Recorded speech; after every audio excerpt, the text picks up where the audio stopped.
Vamos aqui para mais uma aula no nosso canal do YouTube. Um outro assunto muito importante. Vocês sabem que existe a norma, a NBR 5419 de 2015. Essa norma é a norma do Sistema de Proteção contra Descargas Atmosféricas. E na norma, a gente não trata somente o SPDA. A norma trata do PDA. O que é o PDA? É um sistema de proteção contra as descargas atmosféricas. Esse PDA, ele é composto do SPDA, que é o para-raios externos, e as medidas de proteção contra surtos elétricos. É essa medida de proteção contra surtos elétricos que eu quero comentar nessa aula. Um exemplo de medidas de proteção contra surtos elétricos é a utilização dos DPS, que são dispositivos de proteção contra surtos elétricos. É muito importante que todos os quadros elétricos tenham em sua instalação o dispositivo de proteção contra surtos elétricos. Em outras aulas, eu vou detalhar um pouco mais como eu faço essa proteção. Mas o DPS, ele não deve ser só instalado nos quadros elétricos, não. Além dos quadros elétricos, eles devem ser instalados nas tomadas, devem ser instalados em câmeras, devem ser instalados em equipamentos que existem naquela residência. Por exemplo, se eu tenho um rack com rede de dados, eu tenho que ter DPS específico para esses equipamentos. Mas aqui eu vou tratar do DPS e a seção do condutor que eu tenho que utilizar no DPS.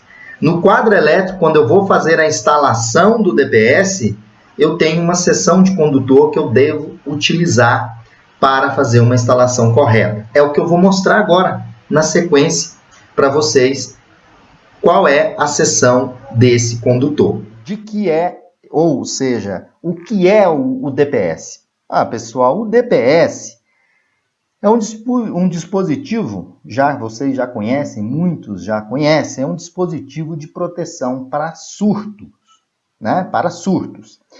E eles são utilizados para prevenir danos aos equipamentos eletroeletrônicos e danos às pessoas também. E ele protege devido a que tipo de surto? Devido aos surtos de tensão, que pode ser causado pelas descargas atmosféricas, e os surtos causados por manobra nos próprios circuitos elétricos. Nós temos duas situações. DPS vai proteger contra manobras, sobretensões provocadas por manobra e sobretensões provocadas por descargas atmosféricas. Os surtos que são provocados por manobra, eles surgem da operação normal das linhas elétricas. Por exemplo, o acionamento de interruptores, né, abertura e fechamento. E são causados por variações súbitas da carga, né, inserção de grandes cargas, por exemplo, e até mesmo acionamento de motores, ou variações bruscas na rede. Faltou energia ou deu uma oscilação grande na rede, né, tais como curto-circuito. Vocês podem observar aqui no desenho que o surto provocado por sobretensão por manobra, ele apresenta uma tensão temporária, tá? Aqui a minha tensão normal, de repente ocorre um surto de tensão, depois volta ao normal. Esse surto aqui é surto provocado, pessoal, por manobras nas linhas elétricas. Então, eu tenho aqui a rede 230/400, tensão nominal, e aqui 230/400. E aqui o surto de tensão temporário provocado por manobra. Agora, tem os surtos provocados por descargas atmosféricas. Tem aqui uma representação bem diferente do surto provocado por manobras nas linhas. Você tem incidência de picos de curta duração, podendo atingir 100 kA, como é mostrado aqui no gráfico para vocês, que é a representação da amplitude do surto de tensão em função da causa. Qual é a causa nesse caso aqui? Um surto provocado pela descarga atmosférica. Então, vocês já conhecem a forma de onda dos dois sinais de surtos. O sinal de surto provocado por manobra nas linhas e o sinal de surto, que é esse aqui, eu mostro para vocês, que é o surto provocado pela descarga atmosférica. Bom, mas para responder ao aluno que solicitou duas perguntas, professor, qual é a distância do cabo do DPS até o barramento de equipotencialização? E qual a seção desse condutor? Por que eu fiz essa introdução? Porque na escolha da seção do condutor, nós temos que olhar a norma 5419 e a norma 5410. Vamos, então, responder a primeira pergunta. Qual é a distância do condutor de terra para o DPS? Vocês podem observar aqui que eu tenho essa configuração. Aqui é o dispositivo de proteção contra sobrecorrente, né? E aqui o meu DPS que está protegendo o equipamento de utilização. Aqui é o BEP. Se não tiver BEP, tem o PE, né? Que é o barramento de equipotencialização, o barramento de proteção de terra. Está aqui, ok? Aqui eu tenho a variável A e a variável B, ou seja, a distância desse condutor daqui até o barramento de terra, ele não pode ser superior a meio metro, tanto nessa configuração quanto nessa configuração de DPS. Então eu respondo a pergunta, meu caro aluno inscrito no canal da Universidade da Elétrica, a distância entre o DPS e a barra de equipotencialização principal deve ser a menor possível e igual a 0,5 metros, ou seja, 50 centímetros. Então, isso é estabelecido pela NBR 5410. Por que a distância tem que ser a mais curta possível? Em função da impedância do cabo. Quando você aumenta o tamanho do cabo acima de meio metro, você tem alterações na impedância. Isso tem alterações nas correntes. Bom, aí vou responder a segunda pergunta. Qual é a seção dos condutores do DPS? Bom, eu não mostrei para vocês, no início, que nós temos dois tipos de surtos, né? Temos o surto por manobra e o surto por descarga. Então, eu vou responder qual a seção dos condutores, baseado, primeiramente, na NBR 5419 de 2015, parte 4, que traz essa tabela, que é a tabela 1, que apresenta a seção mínima para componentes de equipotencialização. Então, diz o seguinte, condutores de aterramento para os DPS, conduzindo a totalidade ou parte significativa da corrente de descarga, para a classe 1, qual é a seção que eu tenho que utilizar? Quando eu estou trabalhando com surtos de descarga. Aí quem que vai ditar a norma é 5419. Classe 1. O que é um DPS classe 1? Aqui embaixo eu mostrei para vocês para relembrar. DPS classe 1 é aquele DPS que é testado em fábrica com essas formas de onda aqui. DPS classe 1, ele tem uma forma de onda de 10/350 microsegundos de duração.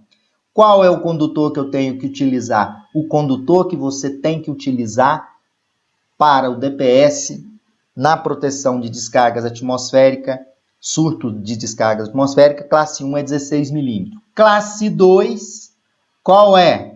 6 milímetros quadrados. Classe 3 e outras classes de DPS, sugere-se a utilização de seção mínima de 1 milímetro quadrado. Aí veja vocês que eu tenho aqui uma letrinha B aqui, né? Onde a 5419 nos manda para a norma 5410. Para DPS usados em aplicação de energia. O que é um DPS usado na aplicação de energia? É o DPS que vai proteger contra surtos provocados por manobras na linha. Ok? Então, ela manda lá para o item 635. Ok? Então, nesse contexto de descarga, eu vou usar um DPS classe 1, o condutor 16 mm, DPS classe 2, 6, classe 3 e outros. O que é esses outros aqui? São DPS usados em linha de sinal, DPS para telefone e outros tipos de cargas onde você vai conectar. Então, vou fazer minha instalação de DPS para descarga atmosférica classe 1, 16 mm quadrado cobre, classe 2, 6 mm quadrado cobre, classe 1, 2 e 3, sendo classe 1, 16, classe 2, 6, classe 3, 1 mm quadrado. Isso seções mínimas. Aí ele me manda aqui, né? Então vamos lá na norma ver o que a norma diz. A 5410, quando trata sobre manobra que vai provocar surto de tensão, ou seja, DPS usados em aplicações de energia, surtos de manobra. Aí vamos aqui.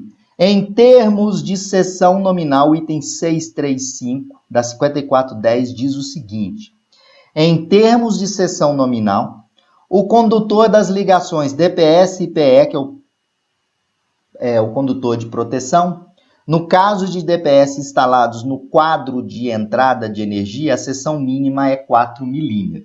Então, beleza. Quando o DPS ele for instalado a proteção contra sobretensões provocadas por descargas atmosféricas em suas proximidades, a seção mínima do condutor de DPS, de PE, deve ser 16 mm quadrado. Então, o que nós podemos fazer?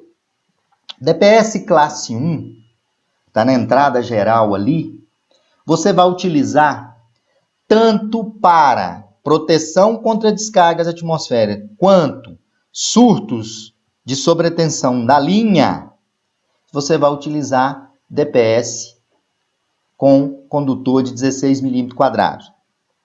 Classe 2, você vai utilizar DPS 6 mm, porque vai atender tanto às sobretensões por questões de manobra da linha, quanto sobretensões de descarga atmosférica. Classe 3, né, vocês, tanto para descarga atmosférica, quanto para sobretensões por manobra na linha, vocês podem usar a seção de 4 mm. Mas para descarga atmosférica, o classe 3 é 1 mm. Ok, mas geralmente a gente usa o DPS para proteger os dois casos. Então, eu posso usar 4 mm quadrado. Ok, pessoal? Sanado a dúvida?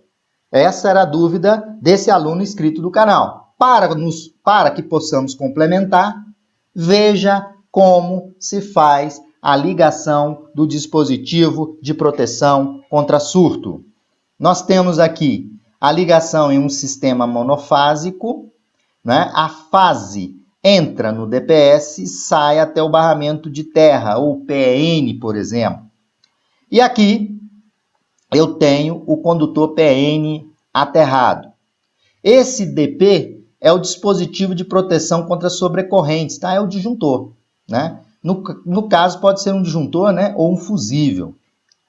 Do outro lado, tem o dispositivo bifásico, então um DPS em cada fase e um DPS e o meu neutro aqui aterrado, que é o PN, né? Comum aqui. E do outro lado, uma ligação trifásica, um DPS em cada fase. Agora, se a ligação, né, neutro e terra não forem comum, você vai ter que usar um DPS no neutro. Aqui foi utilizado apenas nas fases, tá? Porque neutro e terra são comuns aqui. Então, pessoal, dessa forma, eu expliquei a dúvida e uma relembrada nos conceitos principais de DPS. para essa aula, eu fiz uma consulta na 5410 de 2004 e na 5419 de 2015. Um abraço a todos e fiquem ligados no canal.